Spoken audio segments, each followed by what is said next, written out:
Hello friends, welcome to Priyanka's Adventure. Subscribe, like and press the bell icon. नमस्कार दोस्तों, आप सभी का प्रियंकास एडवेंचर चैनल पर स्वागत है। आज मैं आपको एक ऐसी कहानी सुनाने जा रही हूँ जो मेरे एक करीबी दोस्त ने मुझे बताई थी। ये कहानी हरियाणा के एक छोटे से गांव की है, जहाँ एक गर्भवती महिला के साथ कुछ ऐसा हुआ जिसे सुनकर आपके रोंगटे खड़े हो जाएंगे। ये एक सच्ची घटना है जिसे मेरे दोस्त ने अपनी आंखों से देखा था।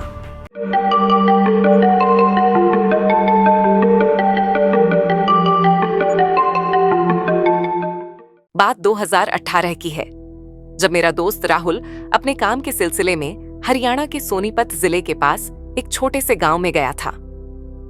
ये गांव शहर से काफी दूर था, जहां अभी भी लोग पुरानी परंपराओं और मान्यताओं को मानते थे। गांव में प्रवेश करते ही राहुल को एक अजीब सा एहसास हुआ, जैसे कोई उसे देख रहा हो। वहां के लोग बहुत कम बात करते थे और शाम होते ही अपने घरों में बंद हो जाते थे। राहुल को वहां एक छोटे से गेस्ट हाउस में रुकने की व्यवस्था की गई थी। पहली रात को ही उसने देखा कि गांव के लोग किसी खास मकान के आसपास जाने से डरते थे। ये मकान गांव के छोर पर था और काफी पुराना लग रहा था। जब राहुल ने गेस्ट हाउस के मालिक से इस बारे में पूछा तो वह बहुत घबरा गया और कहा, साहब, उस मकान के पास मत जाइए। वहां सपना रहती है जो 8 महीने की गर्भवती है, लेकिन उसका पति 6 महीने पहले ही एक सड़क दुर्घटना में मारा गया था। उसके साथ अजीब चीजें होने लगी हैं। मालिक की बात सुनकर राहुल का कौतूहल और बढ़ गया। अगले दिन जब वह अपने काम से निपट गया तो उसने तय किया कि वह उस मकान के बारे में और जानकारी हासिल करेगा। गांव के कुछ बुजुर्गों से बात करने पर उसे पता चला कि सपना के ससुराल वाले उसे छोड़कर चले गए थे, क्योंकि वे मानते थे कि उसके पति की मौत का कारण उसकी मनहूसियत थी। अब वह अकेली उस मकान में रहती थी, लेकिन पिछले कुछ हफ्तों से वहां अजीब घटनाएं होने लगी थीं। एक बुजुर्ग महिला ने राहुल को बताया कि पूर्णिमा की रातों में सपना के घर के आसपास कई छायाएं देखी जाती हैं, जो उसके घर के चारों ओर मंडराती रहती हैं। कुछ लोगों का मानना था कि ये जिन्न हैं, जो सपना के अजन्मे बच्चे को हासिल करना चाहते हैं, क्योंकि गांव का वह हिस्सा पहले एक कब्रिस्तान हुआ करता था। कई लोगों ने तो यहाँ तक कहा कि उन्होंने सैकड़ों आत्माओं को सपना के घर के आसपास मंडराते देखा है। राहुल ने मुझे बताया कि उसने शुरू में इन बातों पर विश्वास नहीं किया। वह एक पढ़ा लिखा इंसान था और इन सब अंधविश्वासों को मानने वाला नहीं था। लेकिन फिर उस रात को उसने कुछ ऐसा देखा जिसने उसकी सोच ही बदल दी। रात के करीब 11 बजे जब वह अपने गेस्ट हाउस के कमरे में बैठकर कुछ काम कर रहा था, तभी उसे खिड़की के बाहर से एक औरत के रोने की आवाज आई। आवाज इतनी दर्दनाक थी कि राहुल का दिल दहल गया। राहुल ने हिम्मत करके खिड़की से बाहर झांका तो उसने देखा कि एक गर्भवती औरत सफेद साड़ी पहने बिखरे बालों के साथ गांव के उस पुराने मकान की तरफ भागी जा रही थी। उसके पीछे राहुल की आंखें फटी की फटी रह गईं। उसके पीछे काली छायाओं का एक झुंड था जो धुएं की तरह लहराता हुआ उसका पीछा कर रहा था।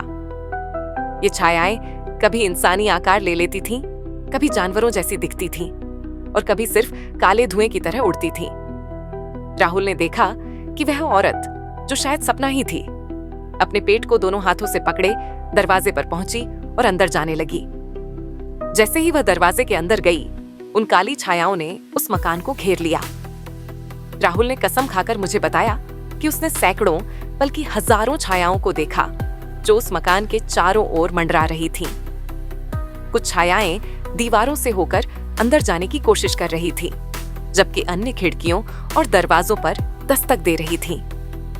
राहुल ने अपनी आंखों पर विश्वास नहीं किया। उसने मोबाइल से वीडियो बनाने की कोशिश की, लेकिन जैसे ही उसने कैमरा उस मकान की ओर किया, उसका फोन बंद हो गया। हालांकि बैटरी पूरी चार्ज थी। उसने फिर से फोन चालू करने की कोशिश की, लेकिन कोई फायदा नहीं हुआ। तभी उसने देखा कि मकान के अंदर से एक तेज रोशनी निकली, जैसे कि वहां आग लग गई हो।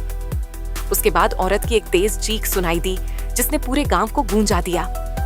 उस चीख के बाद वो सारी छायाएं अचानक गायब हो गईं, जैसे कि कभी थी ही नहीं। राहुल ने देखा कि गांव के कुछ लोग अपने घरों से बाहर निकले और उस मकान की ओर भागे। राहुल भी उनके साथ हो लिया। जब वे मकान तक पहुंचे तो उन्होंने देखा कि सपना फर्श पर बेहोश पड़ी थी। उसकी साड़ी पर खून के निशान थे और वह बुरी तरह कांप रही थी। गांव के लोग उसे तुरंत अस्पताल ले गए।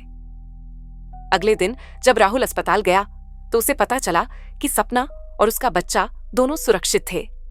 लेकिन जब उसने सपना से पूछा कि कल रात क्या हुआ था, तो सपना ने आंसू भरी आंखों से बताया, वे मेरे बच्चे को लेना चाहते हैं। उन्होंने मुझे बताया कि मेरा बच्चा कोई साधारण बच्चा नहीं है। वे जिन्नों और आत्माएं हैं जो पिछले सैकड़ों सालों से इस जगह पर रहते हैं। वे हर पूर्णिमा को आते हैं और मुझे धमकी देते हैं कि अगर मैंने अपना गांव छोड़ने से मना किया तो वे मेरे बच्चे को ले जाएंगे। राहुल ने मुझे बताया कि उस घटना के बाद सपना अपने मायके चली गई। 1 महीने बाद उसने एक स्वस्थ बच्चे को जन्म दिया।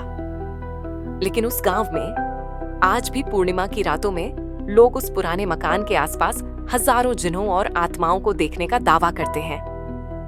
राहुल ने मुझसे कहा कि उस रात जो कुछ उसने देखा उसे वह कभी नहीं भूल पाएगा और न ही वह कभी उस गांव में वापस जाना चाहेगा। दोस्तों, यह कहानी मेरे दोस्त ने मुझे बताई थी और आज मैंने आपके साथ शेयर की। क्या आप इस कहानी पर विश्वास करते हैं? अगर आपको हमारी जानकारी उपयोगी लगी तो कृपया इस वीडियो को लाइक करें और अपने दोस्तों के साथ शेयर करें। साथ ही हमारे चैनल को सब्सक्राइब करना न भूलें ताकि आपको और भी जानकारीपूर्ण वीडियो मिल सकें। आपके सुझाव भी हमें कमेंट में बताएं।